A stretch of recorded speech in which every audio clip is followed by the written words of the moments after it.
we have people that are on ground in different countries. And that's, I mean, disability, human rights is different in a lot of countries. It's the same in a lot of countries. So we're working on all that. And even while we do it, educating ourselves on what that means for human rights with people with disabilities. We welcome anybody to come to any of our meetings. We meet once a month.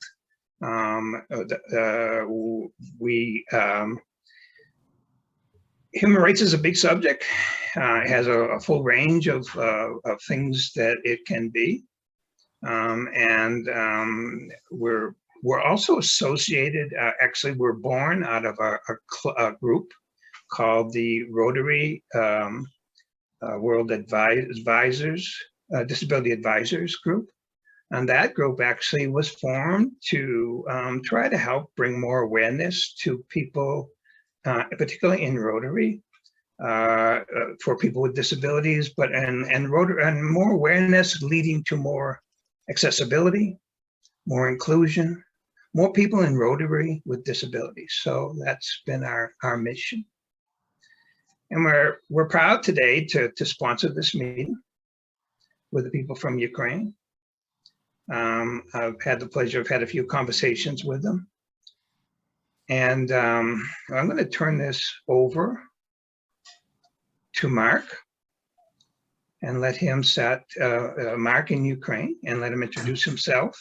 And if everybody could mute their microphones, that would be great, because that would help the speaker. And we are recording the meeting, so the meeting will be shared afterwards. So turning off the microphones is only going to help in that situation. And I'm going to do the same. So Mark, I'm going to turn this over to you, and looking forward to your presentation. Hello, everybody, once more. So, who I am? I am Mark Gitelman, Rotarian from Ukraine. I am member of the first Rotary Club in independent Ukraine, Rotary Club Kyiv. And here we see in the audience Roy Balfour,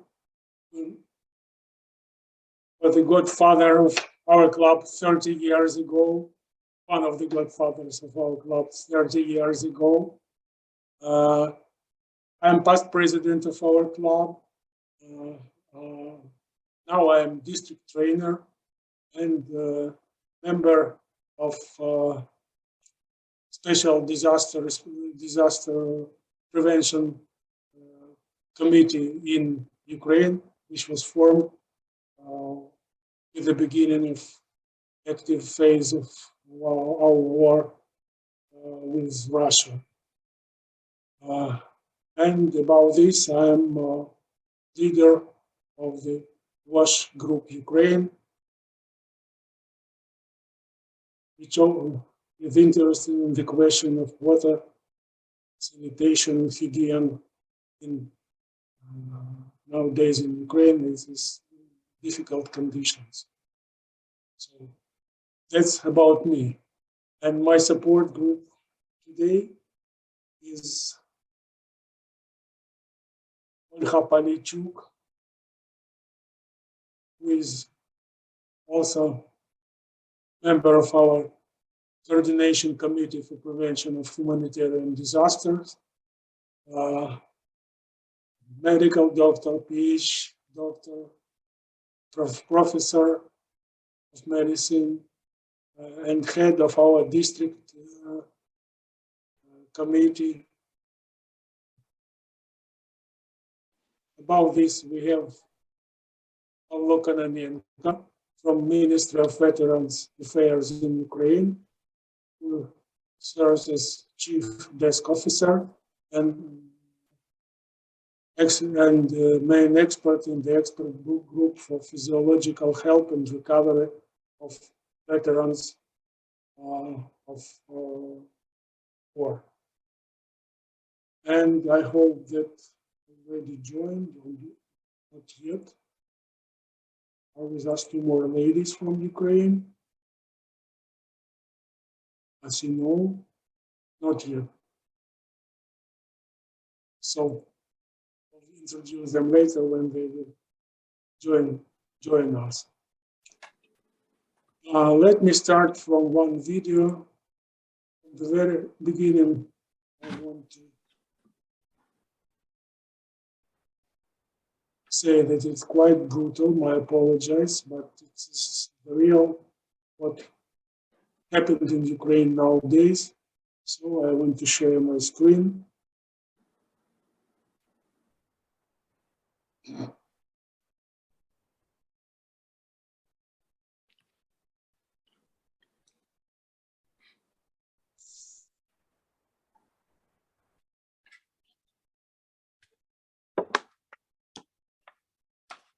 Sorry. Where is it? Wait a minute, please.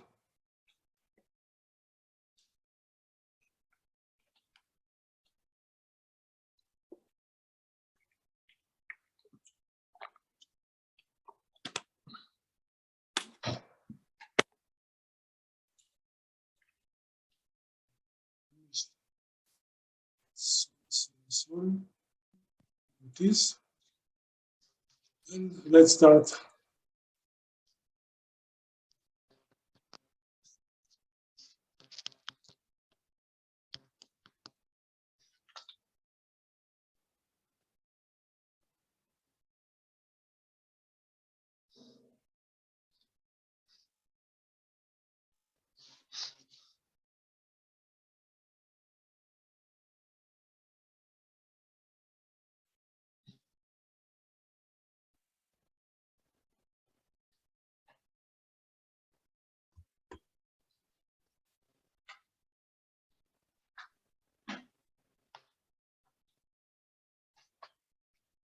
I can't hear you.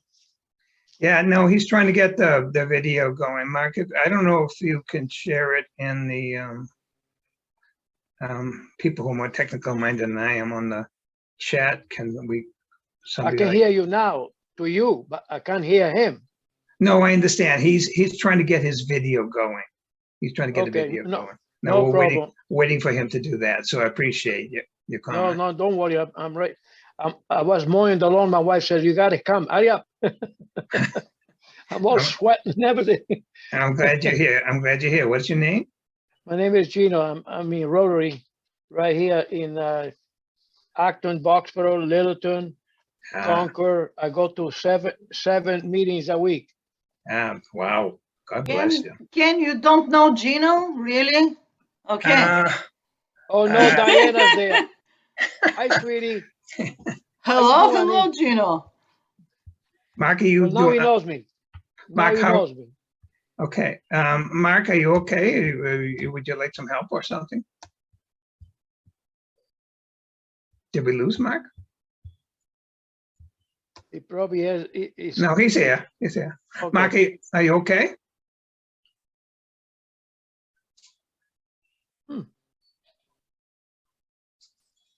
I don't know if he's having technical difficulties or not. Mark?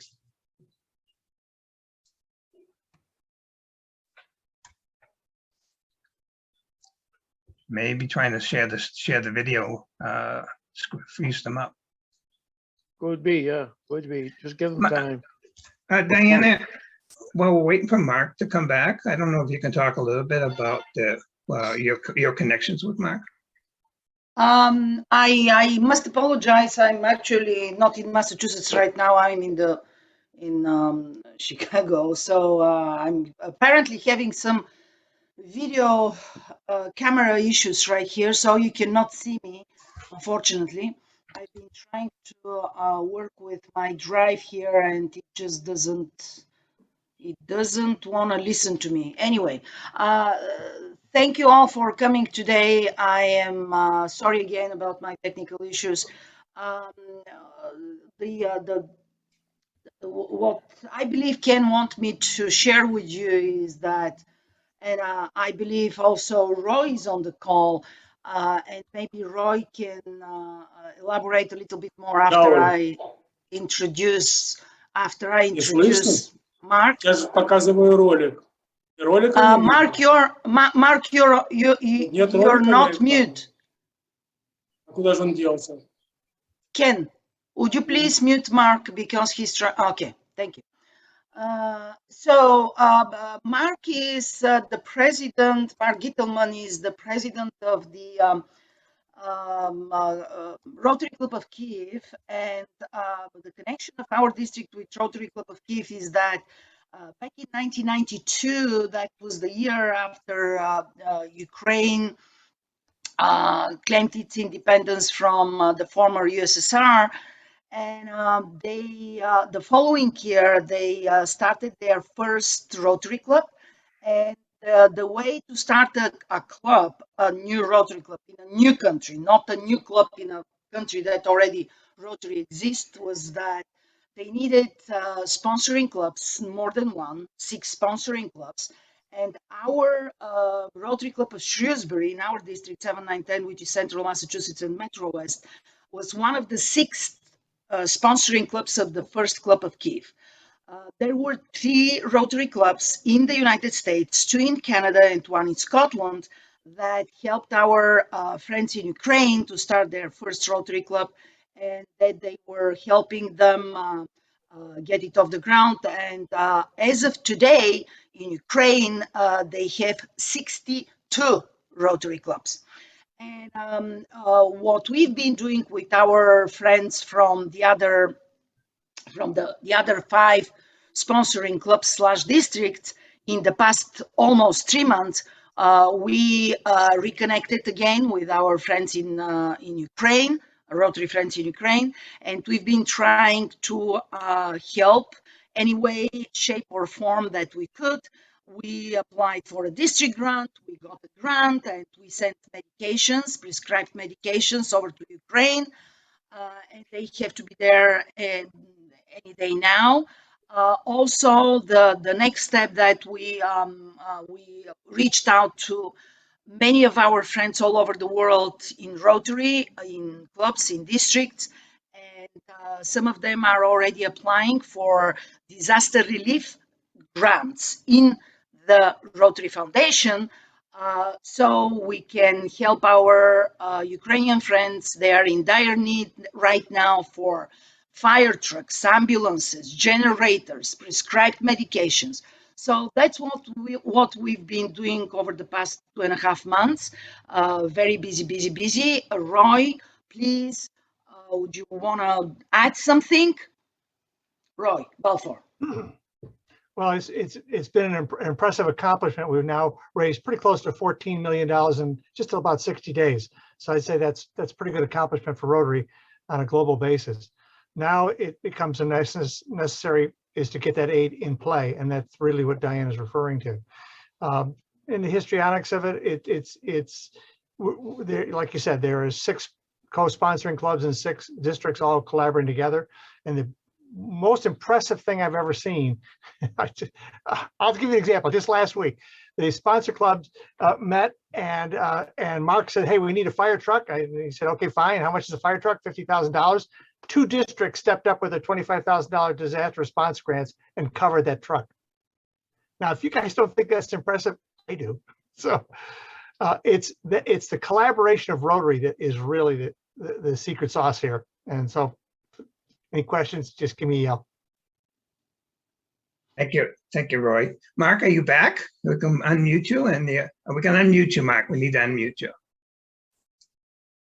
Mark, we need to unmute you.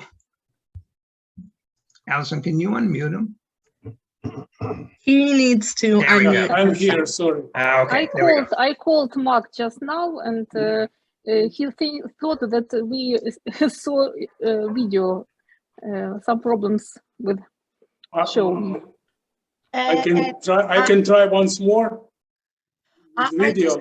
I just want to say thank you. I just saw and heard the voice of Dr. Olha Palichuk. Thank you so much for being on the call with us today. We had a great meeting last week with her. We went through the latest list of the prescribed medications that are needed in Ukraine. And Dr. Palichuk, she was actually in a surgery room, and she went out of there so she could join our call. Thank you so much for all you do. Thank you. Okay, because we treat patients every day, and we are volunteers in Rotary as well. And I'm work as and manage the direction as medical coordinator of our district 2232 with all foreign medical humanitarian aid to Ukraine, and in a cooperation with the International Rotary Fellowship of Healthcare Professionals. And we are in touch every day with our Ministry of Health, with the Department of Euro Integration. And I'm here to help you. Okay. Thank you. Let's then turn once more to my screen share.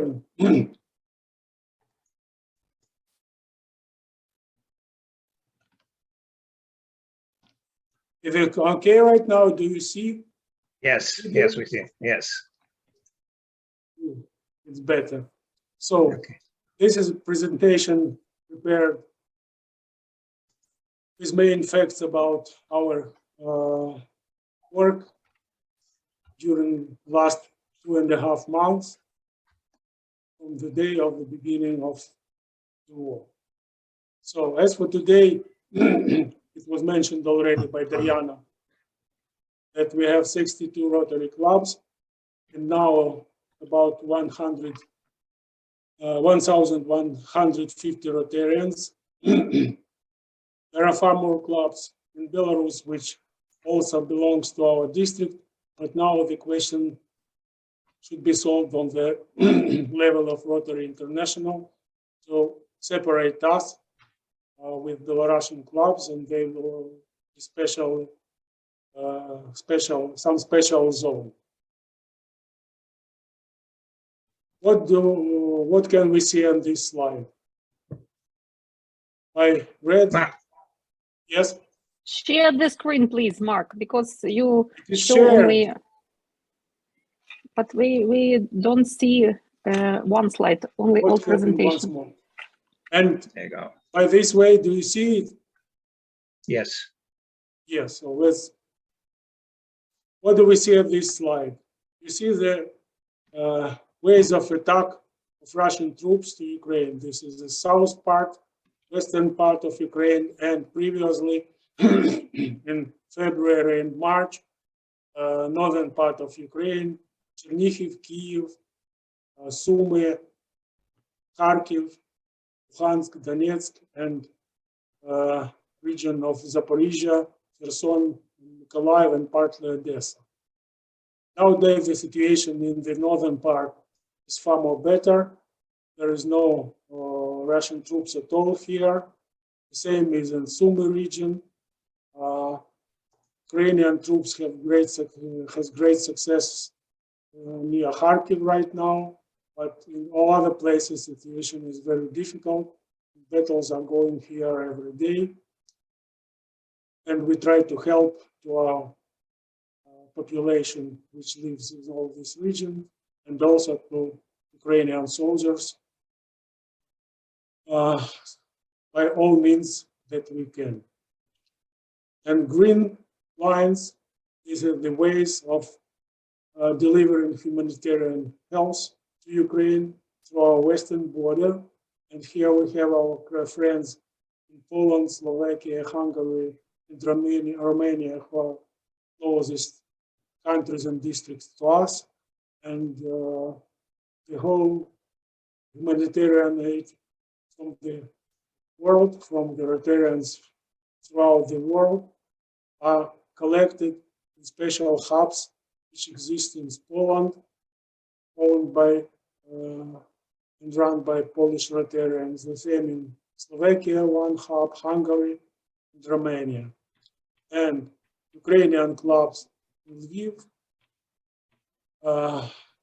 one of Frankivsk, Uzhhorod, and Chernivtsi, has also special hubs for delivering this help from abroad and then distributed throughout the whole Ukraine by the help of clubs which exist in different regions of Ukraine. You see that there are 11 clubs in Kyiv, 3 clubs in the city of Poltava, 6 clubs in Kharkiv, or if it is right, 3 in Dnipro region, and so on.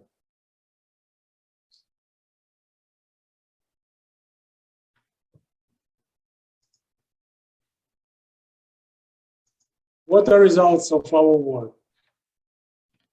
Now we have opened 4 accounts of our district, different currencies, and first donation came to these accounts at the very beginning of the war in March.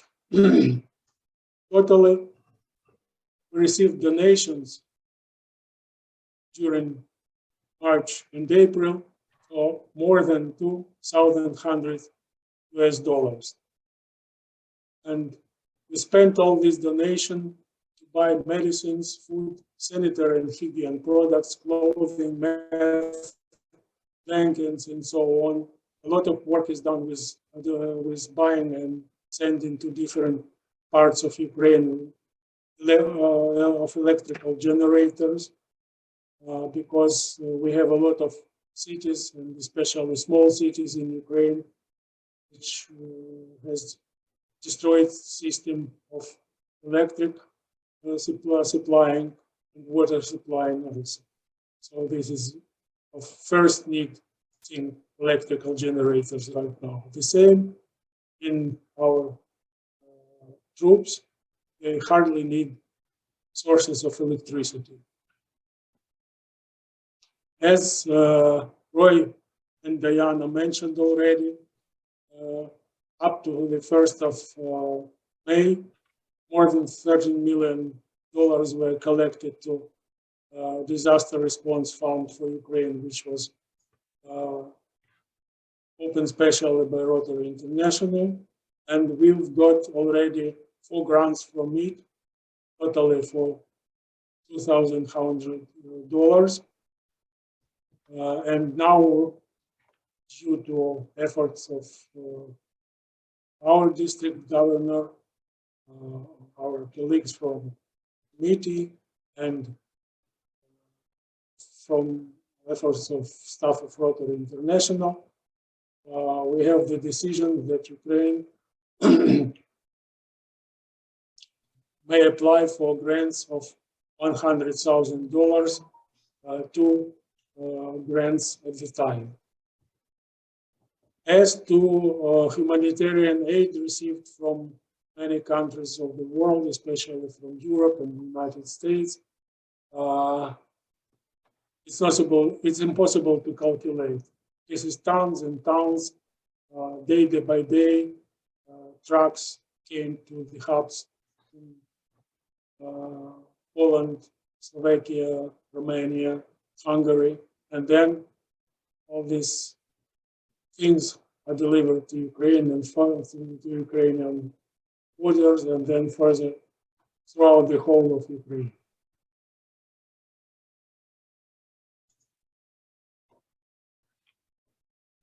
Here we see examples of our actions, and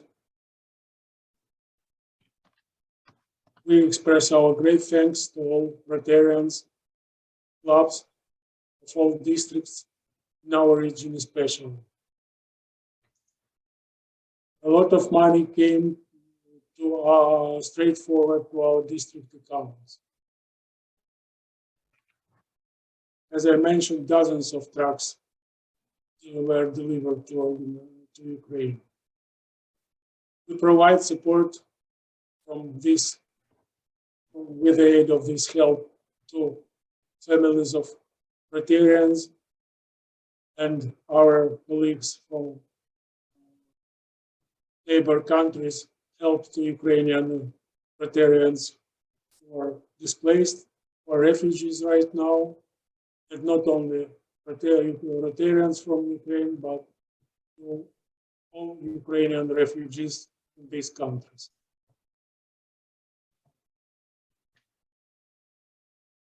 Here we see slides, photos of our hub in Kyiv, some examples of help which was provided by this hub.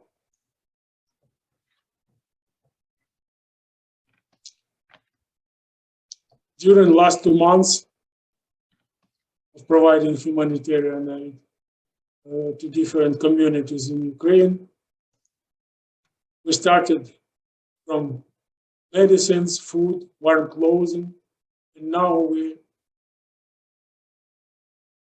start to work with more costly things, with a lot of necessary instruments, equipment, machines, and cars, which are in great need to our troops right now. And for different community services to restore water and electrical supplies to personals and to families. During this time, we provided more than 150 pieces of power generators, 15 pieces of power generators of great capacity, 7.5 kilowatts. We have now first deliveries of very powerful generations, but as I mentioned, we need more and more of them due to the situation in Ukraine. Ambulances is the other point which is of great need in Ukraine right now. And we, with the help of our colleagues from different countries, ambulances were supplied to us from the whole Europe. And all these ambulances came to our country not only by itself, but all of them are filled of different medical equipment, boxes of humanitarian aid, medicine instruments, and so on. But now we need more of such ambulances, and we'll plan to apply for special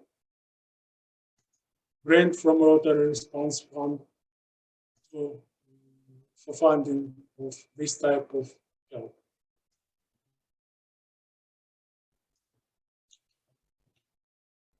Another way of help for our authorities, for our peoples, is fire trucks and other fire protection equipment. As you see, we've bought already 2 fire trucks.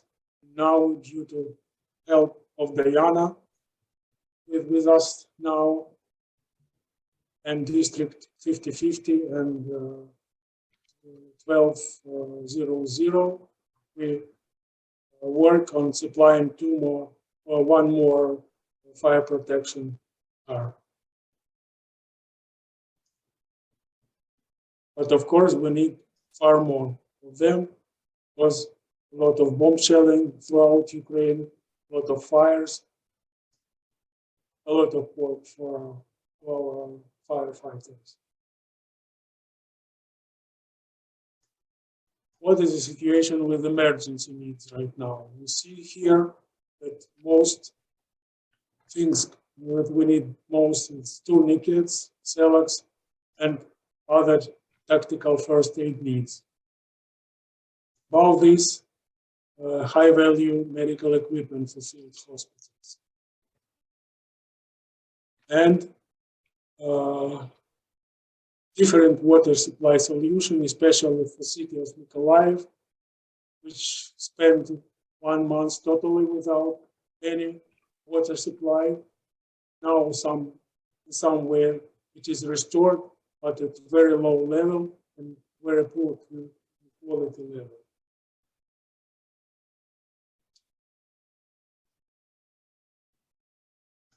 Here we see that all the things that were mentioned already, but still we need these generators, fire trucks, other equipment for fire protection systems, water supplies solutions, medical equipment, and other supplies for hospitals. Special practical things for shelters with internally displaced persons. A lot of things which are necessary for deoccupied territories, And in fact, we start to take part in the process of rebuilding the Kyiv region, in Chernihiv region, which severed badly from Russian bomb shelling. And of course, what is necessary, and this is the transportation and treatment of severely wounded soldiers and civilians. And as to vaccination against polio, all we need that this problem exists right now, and it's necessary to struggle against this enemy also. As for needs, not right now, but in 3 months, this is once more long-term solutions, water supplies, medical equipment for hospitals, such as ultrasound machines, baby incubators, X-ray machines, so on, temporary housing in the regions which are occupied right now. And we try to start work in all these directions also right now.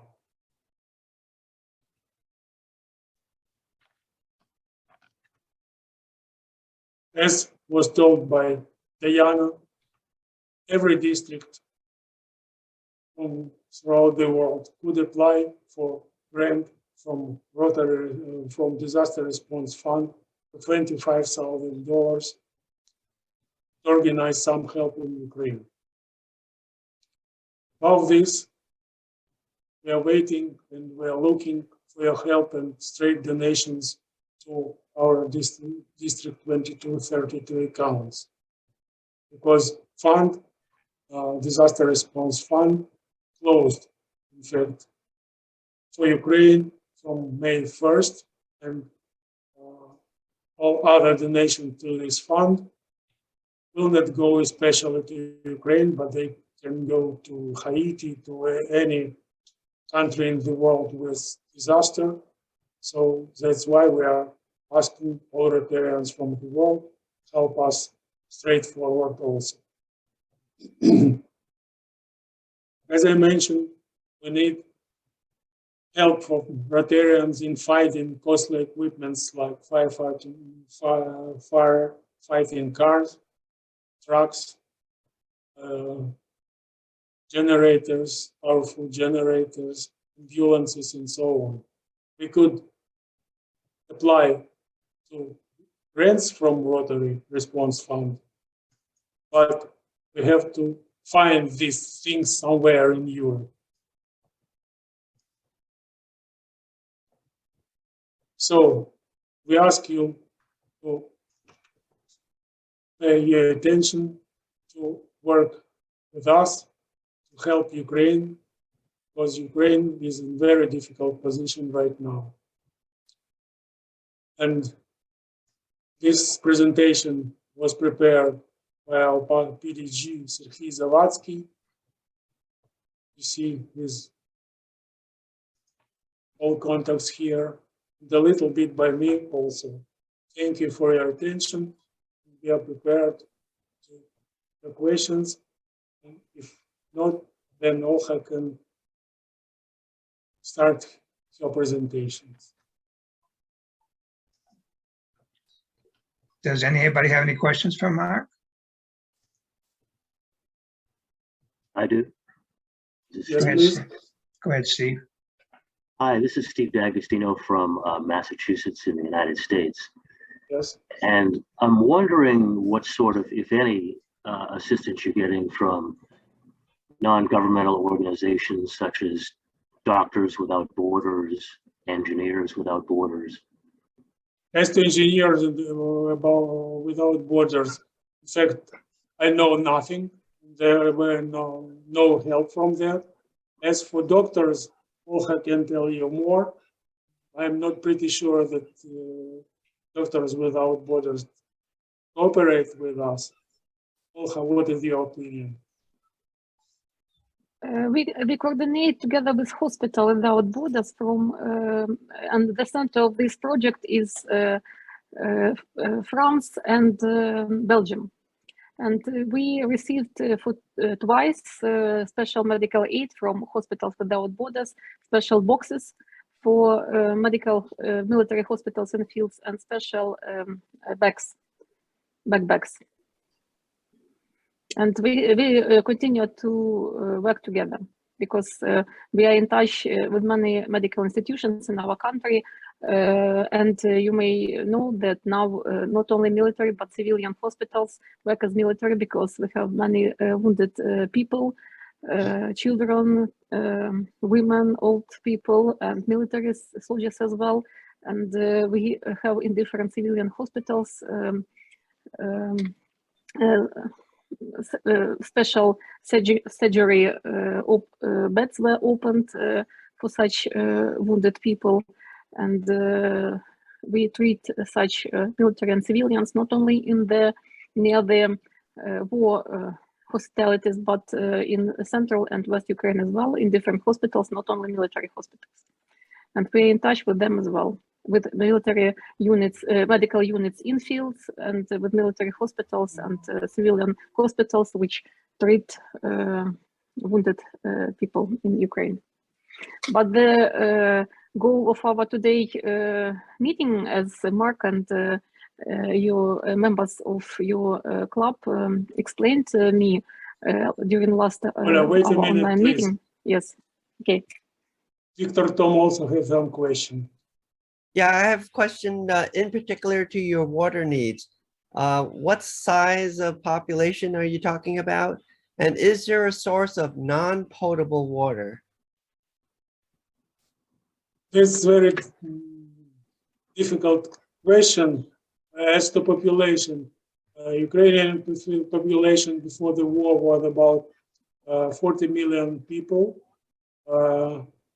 About 8 million totally are displaced now to western part of Ukraine or abroad.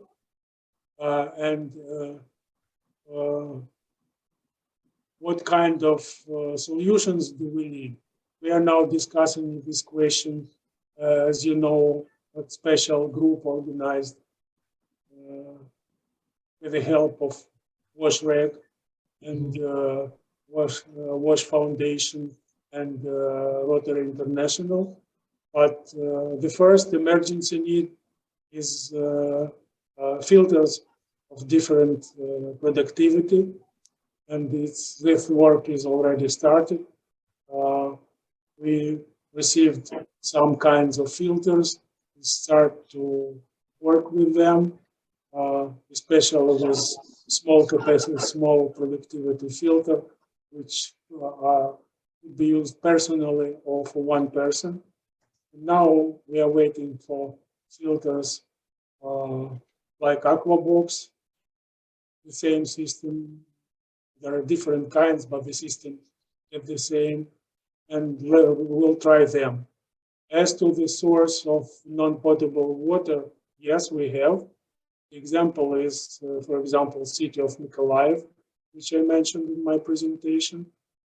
Usually they received water from Dnipro River, and it is high quality water.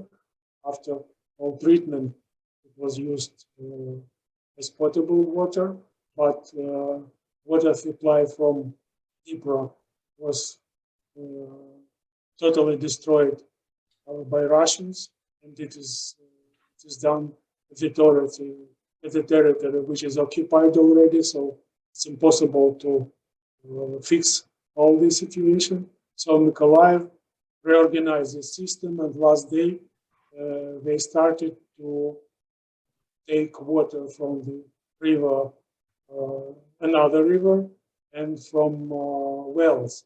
But the problem is that Mykolaiv is near the sea, and the water is salt. So it needs special care, special treatment, and we plan to provide filters to Mykolaiv and try to find other solutions with our colleagues. Thank you. Are there any other Question? Go ahead. Yeah. Any other questions for Mark? Thank Yeah, you. I have a question. Yes, please. I presume that all the aid in the country is distributed on the ground. There is no flying of like small planes, helicopters, anything like that going on. No, only by tracks. There is no flying objects in Ukraine totally. That's what I No thought. helicopters, nothing. All right, thank you. Any other questions? I have a question. Please. Go ahead, sir. My name is Gino. I was wondering, the population in Ukraine, are they still moving away from Ukraine to a different country? Yes, it is. There is some flow of Ukrainian refugees abroad, but at the same way, a lot of people return to our country. And some days more people return than goes abroad, some days vice versa. But the flow is smaller, many times smaller than it was in the first days in March, April. I just hope that Russia doesn't do any more damage, that they already done so much of it, and they leave your people alone. There was no reason to invade and take territory. I don't understand why he does that. Nobody can understand it. Simply, Mr. Putin don't like Ukraine and Ukrainians. Mark, He thinks that all Go this territory is part of Russia, and Ukrainians are the same as Russians. So that's the only reason. Mark Wafer, you have a question or comment? Yeah, it's a question for Mark. If Western, Canadian, American, European clubs and districts, if they are successful in raising funds or successful in global grants, how easily can you access ambulances, fire trucks, and generators from Austria and Estonia? Process, we organize this process with the help of state service of state emergency service. So there's no problem there. Specialists come with us to the border, and all custom problems are solved with their help.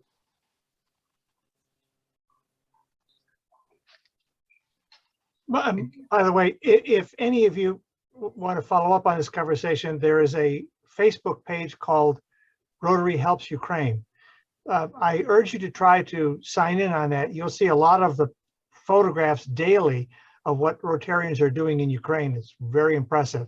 And I will say one other thing. Rotary may have raised $13 to $14 million in the disaster response fund, but I will tell you there's an equivalent or more amount that's been donated even before that disaster foundation grants even got in play. The European Rotarians have been donating significant pieces of equipment and significant supplies, not even using the foundation's money, but just doing it on their own. Yeah. I have a couple of questions. Go ahead, Emily.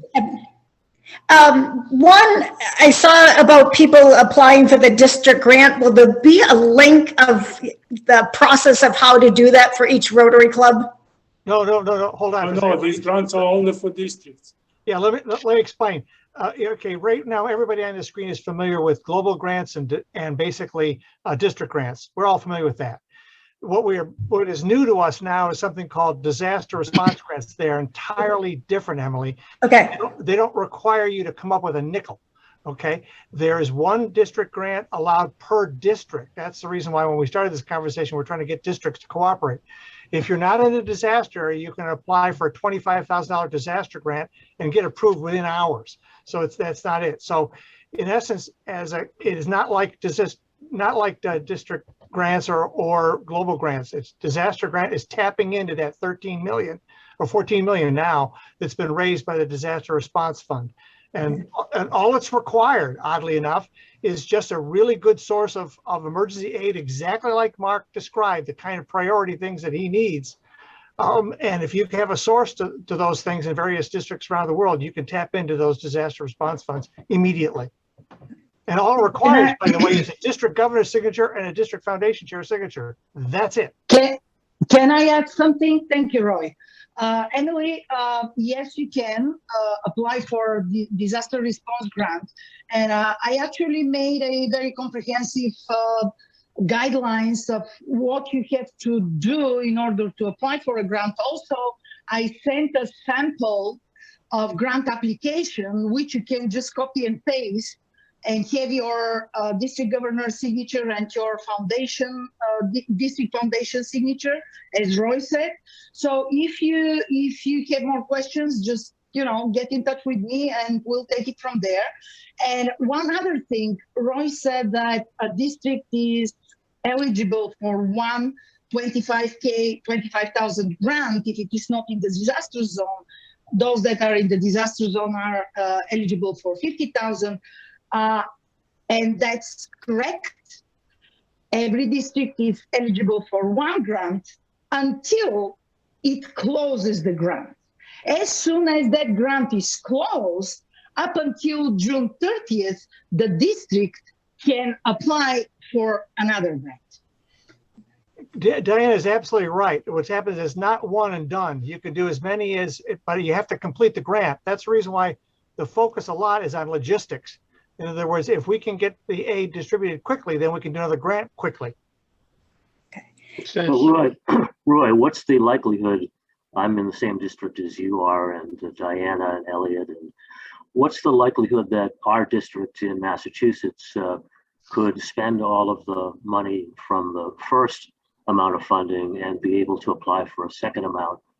It's already spent. Oh, it's already spent. Okay, so are we applying for a second round? We are gonna, well, that's our goal, as long as we close the first one. As I said, all the medications, we did pack 31 or 32 boxes of prescribed medications. We have a medical doctor who took care of that. And several of our Rotarians packed the boxes, and they're on their way to Ukraine right now. As soon as they hit the final destination, we do have a Rotarian from 2232 from the Ukraine district who is our contact, and he will be there to make sure that the shipment is going to the right address and it is distributed properly. So as long as we have that, we send the final report to the foundation, and then we can apply for another grant. That's how it works. The cornerstone of this conversation is this. You saw the list that Mark put up. There's an impressive list. Is if a district has already paved a road that has already got those materials in flow and have done a grant, and the system is already in place to do that, and to be able to get the medical items or get the needed items and get them delivered quickly, other districts can continue to support. I'll give you an example. Our former district foundation chair, who's on this call, Sanjay, is in another district in Florida. And I think he's considering trying to use the road that District 7910 already paved. That's nice. Well, dear friends, I saw in the chat that a lot of people want to have my presentation. Here is on the chat already. You can copy it. And I think maybe it's worthwhile to go ahead with the more specific questions which are in the scope, especially of your club. May we give the floor to medical specialists. Thank you, Mark. Mark, we are the Disability Club, of course. So if you could touch a little bit about the needs for people with disabilities or people who have been injured in the war, what are those needs at this moment?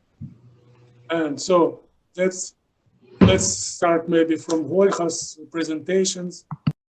Olga, do you share your screen or me?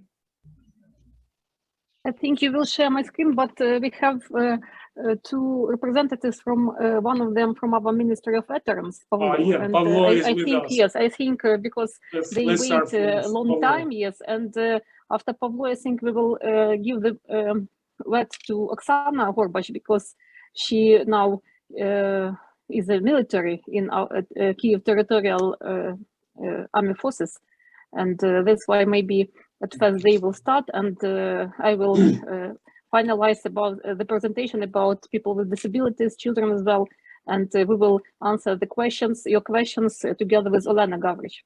Okay? Thank you, Olga. Maybe Pavlo will be there first. Okay, hello everyone. My name is Pavlo. I'm a representative of the Ministry of Veteran Affairs of Ukraine. I want to say thank you to everyone who helps Ukraine. We appreciate the help from everyone and everywhere. Due to the Russian armed aggression against Ukraine, one of the priorities of the Ministry of Veterans Affairs of Ukraine is the psychological, medical, and sports rehabilitation of servicemen and war veterans.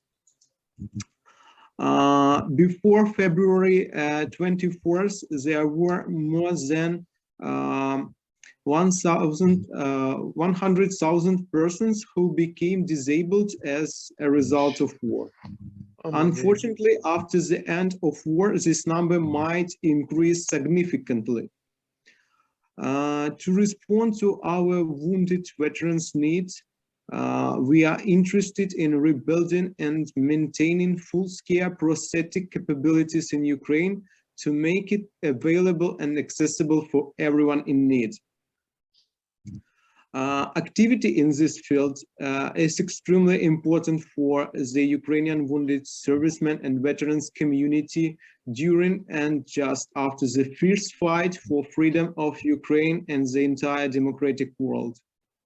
We hope for further fruitful cooperation in overcoming the consequences of Russian armed aggression against Ukraine. Thank you for your attention. I am open to your questions. Maybe we'll continue together with Oksana because it will be the full information about one goal, and I invite Oksana together with her organization. Last year, our district 2232 signed a special agreement because different Rotary clubs in Ukraine take care of veterans with disabilities, because you know that this war with Russia started not on the 24th of February in our country, but this war started 7 years ago, even 8 years ago. And that's why we, during long time and different many Rotary clubs in Ukraine take care of such people. And Oksana Gorbach and her organization help to support rehabilitation of veterans. And she knows much about their needs and so on. And even last year we prepared together to our team, Ukrainian team, to take part in Warriors Games in United States of America, but it was cancelled because of COVID. And this year, after 2 years, our Ukrainian team of Invictus Games took part in Gaga competitions, and I think Oksana will explain more in more details about these problems, and then we will return to the people with disabilities, children and old people. Very much for inviting me. As Olga mentioned, I have been coordinating Invictus Games and also Warrior Games in Ukraine, and have been engaged into the veteran rehabilitation, and particularly sport and psychological rehabilitation since 2016. And now I'm serving. I have joined the army in February on the first day of war, and currently I'm serving in the 207th Battalion of the Territorial Defense of the Armed Forces of Ukraine. So being a military right now gives me a very special perspective on the needs of active duty servicemen and women. I have to say that from the outside, as NGO, we could not get all the details of psychological difficulties and struggles. And also, we didn't understand fully the way in which information gets to the active duty servicemen or women in a way that sometimes they don't get this information about the possibilities and the options that they might have in terms of the government support or NGO support in medical or physical or sport or psychological rehabilitation. So this experience is really very important to me as I'm part of the military community now, and I do understand the relationship and the problems from the inside. And specifically, I'm able to be part of the combat activities. So we participated in the combat actions in Kyiv. We have stationed here. Part of our troops are currently going to the east, so it is possible that I move there too. But at the moment, I'm in Kyiv, and we are protecting the northern borders of our country, of our Kyiv Oblast right now. So what I wanted to tell you about is a very interesting opportunity for us, as 2 weeks ago we have returned from Invictus Games in The Hague, and it was a very difficult decision for the team to participate in Invictus Games during the war. It was a decision made at very different levels, starting with the government of Ukraine, and also the team has had their own struggles deciding whether they have to leave their posts, leave their service post to go to the international arena to participate in a sport event. However, we have decided in favor of going due to the fact that currently in hybrid environment, it is very important to be present as Ukraine at international arena, at diplomatic arena, and to speak about Ukraine. And I think you can agree that the words about Ukrainian war, which is transferred by military who are actually participating in the war, is very convincing, and I'm quite sure that it has been heard by very different target audiences, and specifically those decision makers who were during the games present in The Hague. So we decided to go as diplomats, pretty much not really as sportsmen and women, but also as diplomats, as information agents, if you may, to talk about Ukraine, about the war, about the needs of Ukrainian people, about Mariupol, about Azovstal, about people who have been caught and captured by Russian troops, specifically one of our team members, Taira Payevska, who has been captured and is being held captive currently in Russia. She's detained somewhere. We don't have much information about her, unfortunately, but we made sure that we spread the word about her as much as possible so we can get that pressure of international community to release her. So I wanted to share with you my experience of understanding how the sport event has affected the team. So, and I think this is important in a way of understanding why sport rehabilitation is really effective and something that can, give you a new perspective on why it is something that is really working in terms of rehabilitation and reintegration of wounded veterans. So during the first several days, they were difficult for the team to adjust. Some of them struggled with anxiety from separation with their comrades, bad sleep during the night because of the worry for Ukrainian cities and fear of losing the comrades. So this, as a psychologist has explained to me, is a very normal reaction to pretty everyone who returned from war. Sometimes the adjustment takes months, if not years. And I also noticed that some of my team members and team staff lacked emotions in a way. So, and not only joyful emotions such as a delight, such as happiness, but various emotions across the entire emotional spectrum. So they were not very emotional in a way. So our psychologist has explained to me as well that the mental system reacts to the stressful environment by reducing the response, which is a protective mechanism during the war.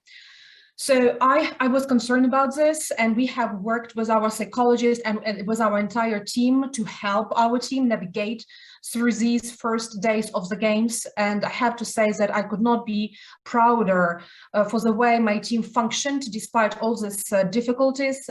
The team did their best, fulfilling their duties on the sport field and during social events. They have been everywhere, speaking with press, speaking with high-level decision makers, with Prince Harry, with ministers, with Prime Minister of the Netherlands. And it was truly a great source of inspiration and pride for me. The way they handled the pressure, the stress of this, sport event. And I have to say that, as a side note, that the support for Ukraine during the Hague was enormous. And just one example of that is that one social event has been delayed for 30 minutes because Ukrainian team was stuck in a traffic, and they have been waiting for us. The entire Invictus Nation family has been waiting for us for 30 minutes. We couldn't do much about it because we were stuck in traffic, but they wouldn't begin without us. So it was absolutely amazing the way they supported us, greeted us, helped us in various ways. So particularly the tickets for friends and for some of friends and family have been purchased through support of Invictus Games family and foundation. So indeed, I have to say that this community was very supportive. So as the games progressed, I noticed the improvement in mental health of my team members. So the anxiety was reduced, sleep improved, and the emotional and mental state became more stable and close to what we call normal. So they started laughing, enjoying themselves, making friends with other Invictus members. So by the end of the games, I had clearly seen that they are much better than in the beginning. So, and the fact that the majority of them returned in other countries' jerseys, because, during sport event, it is customary to exchange the jerseys. So I've seen that pretty much all of them return in other countries' jerseys. It spoke millions to me. So before departure, we as a team had this time together in the hotel discussing the week that we had in The Hague, sharing memories and impressions, as well as discussing our next steps. And I could clearly see that the team enjoyed the time in The Hague very much. Even the most depressed and anxious ones were smiling and asking about the next sport events. They were, asking whether they need to do sports at home when they return. Many of them shared stories of new friendships, some memorable moments during the games. So it was a true pleasure seeing calm, smiling veterans at ease, reflecting on the gratitude they felt to the community that helps them in training or competitions of everyday things. So we really remembered this event in a way that clearly showed to me that the experience of attending the Invictus Games, and I think pretty much any sport event, in my opinion, right after the war zone, by far was the most revealing to me in terms of the benefits of sport rehabilitation to the mental health of wounded warriors. Okay, Oksana, yeah. Because we Sorry. have no much time, we understand that your very emotional show us about this special sport rehabilitation program. It's a really good goal for later period after our victory, I think. And now we will discuss the problems of people with disabilities. Yes, yes. Well, may I say one word? Okay, yes. As to sport Rehabilitation of our disabled peoples. Today, Ukrainian team win the Olympics for deaf people, deaf Olympic Games. Yes. So we have very, very big. And we have a good results of all our big sport results of rehabilitation sport teams. for Yes, military and deaf Olympic game as well. You see that our different public organizations and different government state activities, we know about this problem and we work together for many years, and we understand that because of the big problem of this war and many wounded people and people with disabilities after this war, it will be the long period program, and we need as well help of our foreign partners, different organizations. Rotary may be involved as well in order to help such people in long period programs. And now we have the first steps for what we may do now for because the problem is that, thank you very much, Oksana. Yes, I understand about your involving in this project, but we have not short time for to discuss only one Invictus Games and project. That's really, why thank you very much. Yes.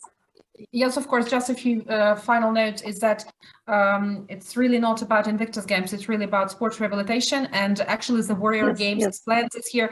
But what I wanted to tell you is that the most important thing in terms of rehabilitation is this ability to see the future for any wounded person, military and non-military. You see, when it gets, so this is important mentally to see the future, to see that you have the place in this future, not just lying on bed, confined in a room. So this is really important, and sport really provides very many opportunities to get this person, out there with the community, seeing the future and getting, get things done in a way, getting the job, with the community, getting new friends and new acquaintances. So I think it's very effective and, a great way to support this. Thank you very much. We will be in touch because we signed the special agreement and our Rotary district yes, we did. Yes. will work together with your organization, of course, and help soldiers and with disabilities in real time and in the future.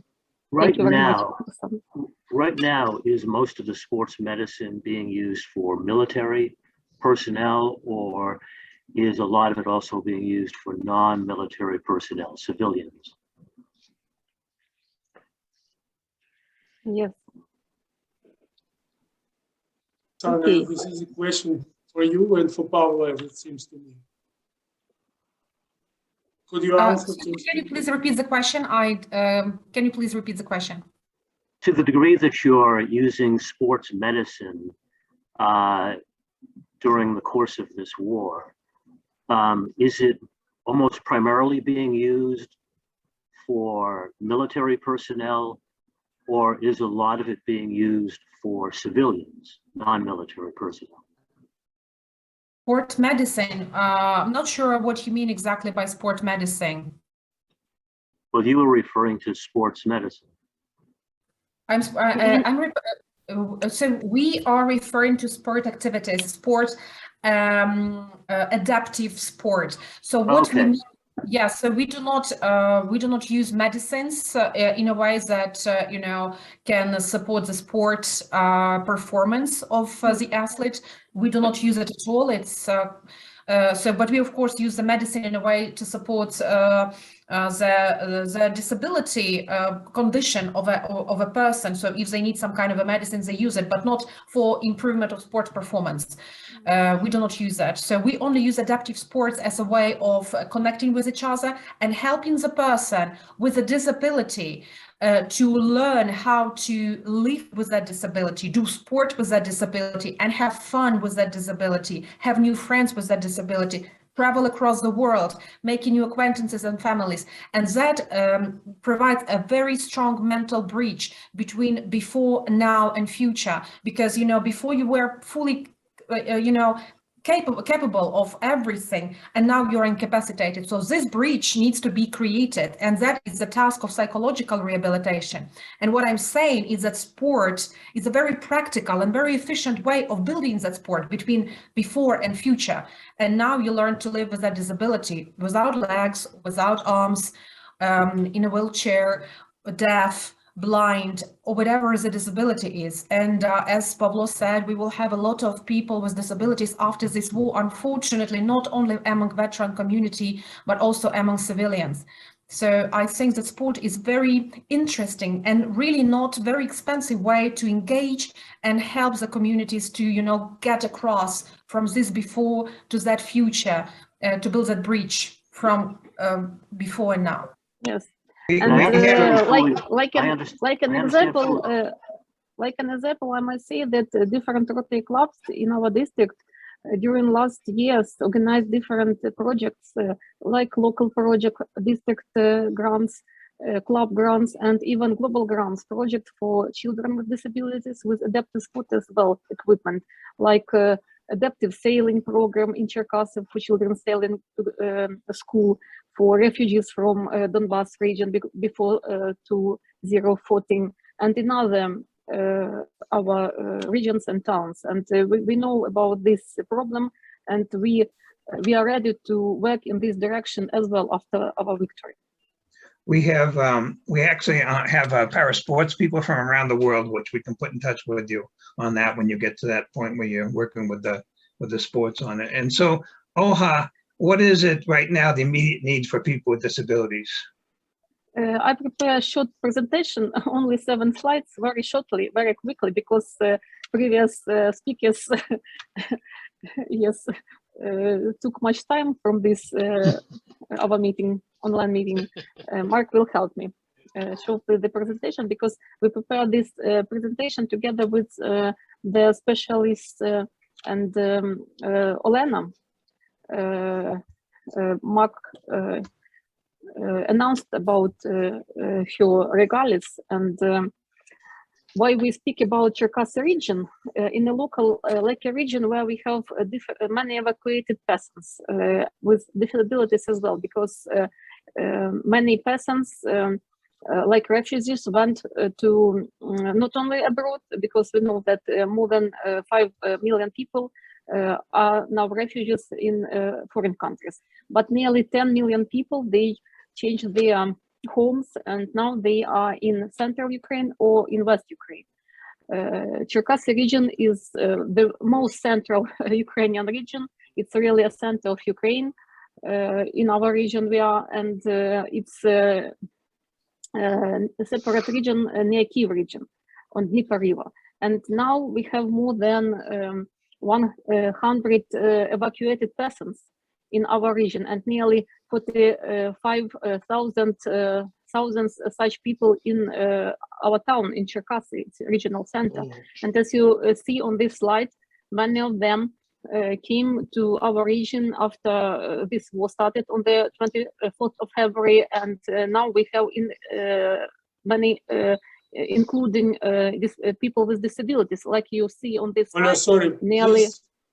Command me to change slides when necessary. I don't know at which slide. Yeah, I will. Yes, I will say you. I'll just say you next slide, because on this slide you may see that in Cherkasy we have plus nearly 20,000 people with disabilities.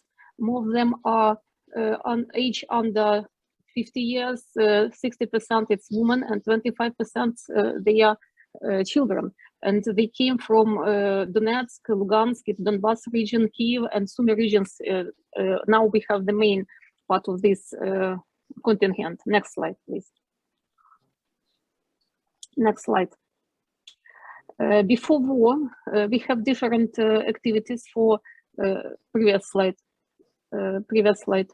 We have in our region different activities for people with disabilities as well. It was social enterprises, and now during this war they help our militaries and do very important things for them in order to take our victory in future. Next slide. Next slide, Mark. And in this one. Оля, звук пропал. previous. Yes, please. On this slide, you may see as well how our different public organizations take care in Cherkasy about these refugees and evacuated persons. They organize special rooms and special flats for such persons. They find in different fields special wheelchairs for such persons. Organized psychological activities for them as well, in order to take care of them, children and old people and people with different styles of disabilities. Next slide, please. And of course, they need help during this war as well. And in this slide, you may see the main problems of people with disabilities, not only in Cherkasy region, but in every region in Central and West Ukraine. One of the main needs, stomatological care as well, as you see this. But other needs is diapers for adults, because in Cherkasy, such free issuance ended 2 weeks ago. Wheelchairs, of course, and different supplies, walkers, seats to the shower, and so on. Of course, electric wheelchairs is only a dream for many people with disabilities in our country. And just now, we cooperate together with organizations who take care of these people, and they need special phones and tablets to state comprehensive only in the amount of $100 every 5 years. That's why only the special funds, charity events, and special public organizations which find foreign donations as well, they take care of such people. If we, as you see in this slide, we need 5 laptops for the blind to work online at the volunteer center, because they open special volunteer center to help people with disabilities in Cherkasy. And one of the main needs now as well, and we know this information not only from Cherkasy, but from different regions, is lubricating catheters for patients with cerebral palsy and spina bifida. It's really the first needs. And next slide, please, Mark. As you see on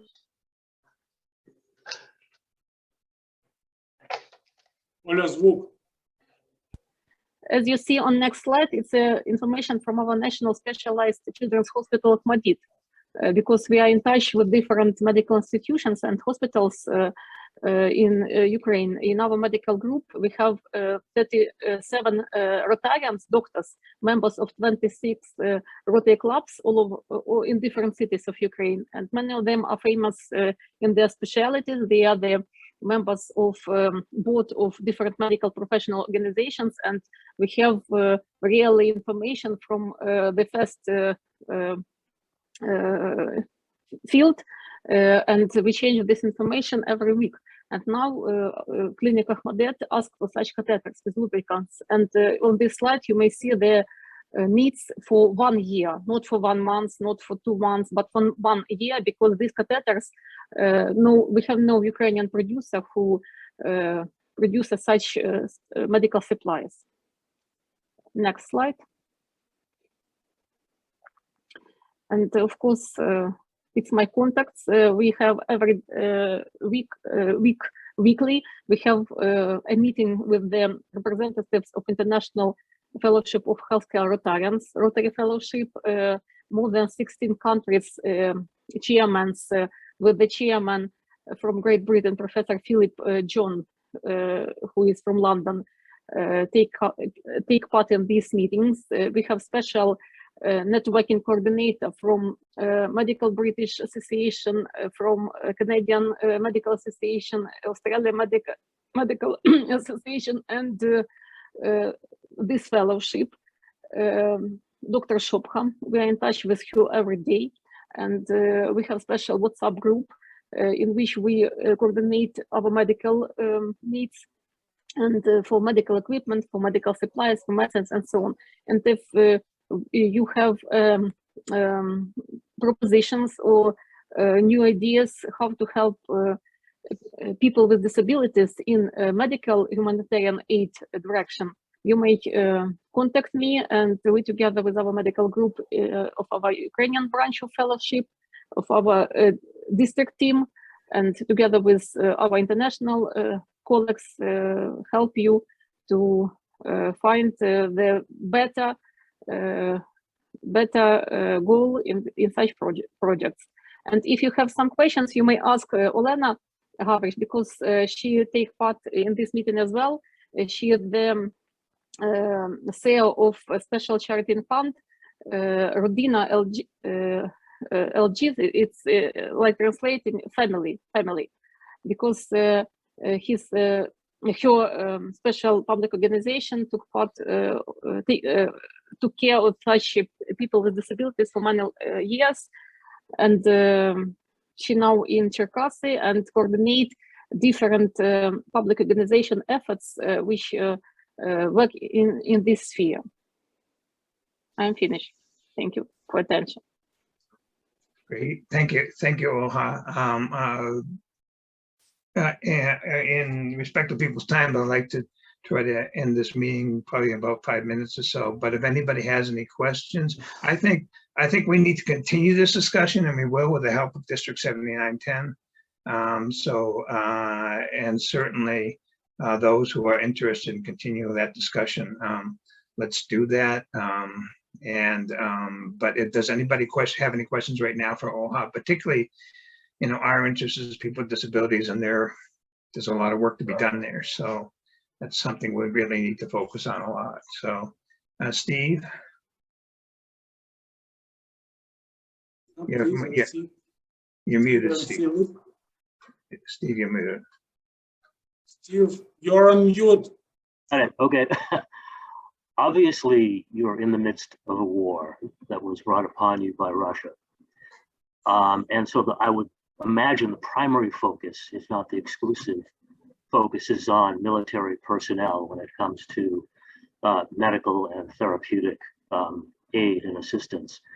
Once the war is over, hopefully with Ukraine being victorious, do you think that will heighten awareness in Ukrainian society about the needs of people with disabilities?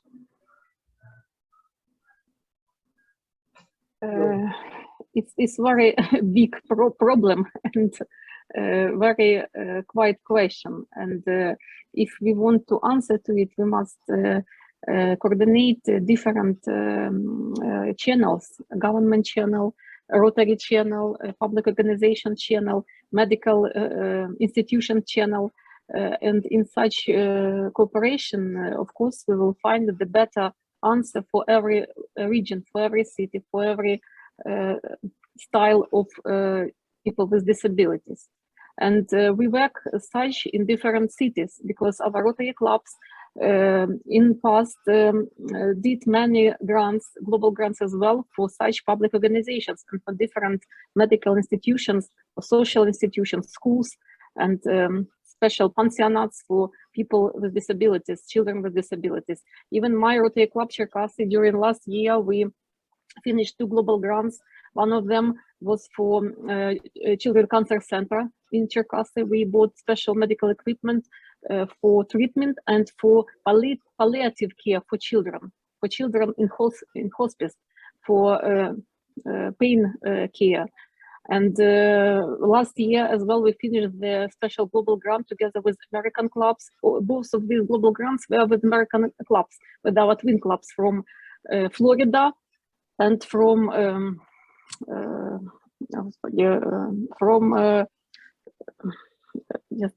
sorry, it's Sunrise Club, Rotary Club, Springsteen Sunrise. Springsteen Sunrise. I forgot the name of this state, sorry. And we finished this global grant with a special school Країна добра, in English it means a country of goodness for children with autism as syndrome, Down syndrome, and deaf children. And the principal of this school was a member of our Rotary Club Cherkasy as well. And we bought special equipment for them. For the main goal was children with autism syndrome. Philip, do you have a question? This is for my own district. Some years ago, we collected crutches, wheelchairs, walkers, and sent them to Uganda. Couldn't we do something like that again and send them to Ukraine? I forget the name of the organization. We're actually working on that. David's with Crutches for Africa. Yes, it will be a good idea, I think. David's with Crutches for Africa, and he's the organization that did that. So we have to put them in touch with people in Ukraine. So we're working on that. That's a great suggestion, Philip. Thank you. Al, do you have a question?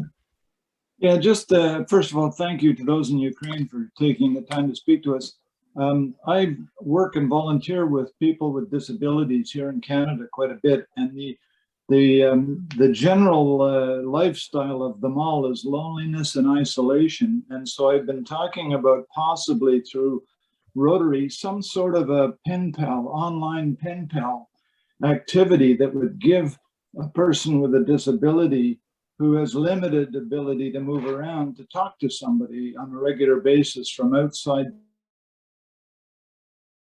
Be a helpful exercise, Doctor, and the others.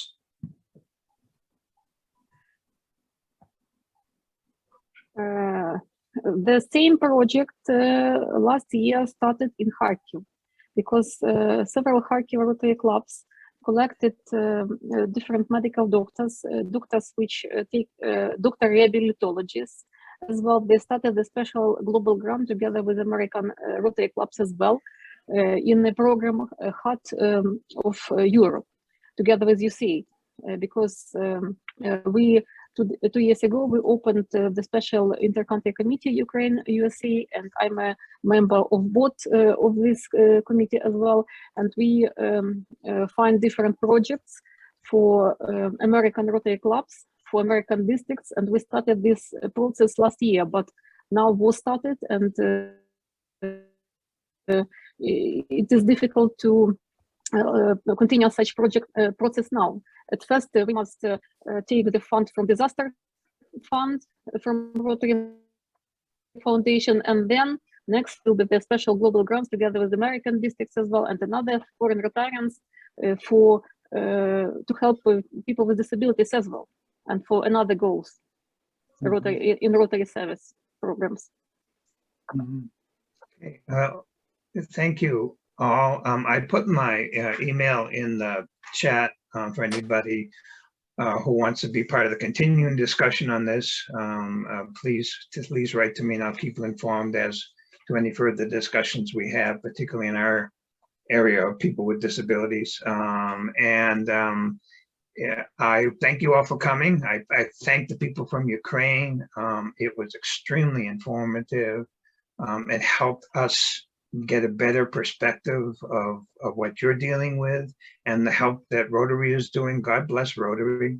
God bless Rotary. And Rotary comes forward in times like this, and it makes you really proud to be a Rotarian. And it makes me really proud to be a Rotarian at moments like this.